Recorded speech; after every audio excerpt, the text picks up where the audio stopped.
حضرت ابو امامہ رضی اللہ تعالیٰ عنہ سے روایت ہے کہ رسول صلی اللہ علیہ وسلم نے ارشاد فرمایا، جب ابلیس زمین پر آنے لگا تو اس نے اللہ تعالیٰ سے عرض کیا، اے پروردگار، تو مجھے زمین پر بھیج رہا ہے، برآمدہ درگاہ کر رہا ہے، میرے لیے کوئی گھر بھی بنا دے۔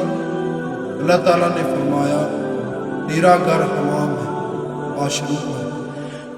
اس نے عرض کیا، میرے لیے کوئی بیٹھک مجلس بھی بنا دے۔ فرمایا، بازار اور رستے تیری بیٹھک۔ عرض کیا، میرے لیے کھانا بھی مقرر فرما دے۔ تیرا کھانا ہر وہ چیز ہے جس پر اللہ کا نام نہ لیا جائے۔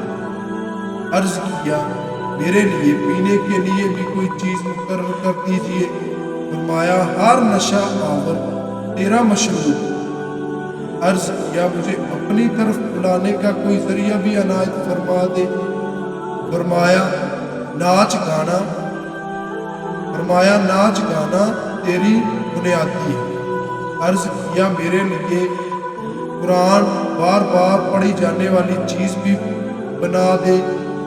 فرمایا، گندے شاعر تیرا قرآن ہے۔ عرض کیا، کچھ لکھنے کے لیے بھی دے دے۔ فرمایا، جسم میں کودنا تیری لکھائی ہے۔ عرض کیا، میرے لیے کلام بھی مقرر فرما دے۔ فرمایا، جھوٹ تیری کلام ہے۔ عرض کیا، میرے لیے جال بھی بنا دے۔ فرمایا، عورتیں تیرا جال ہے۔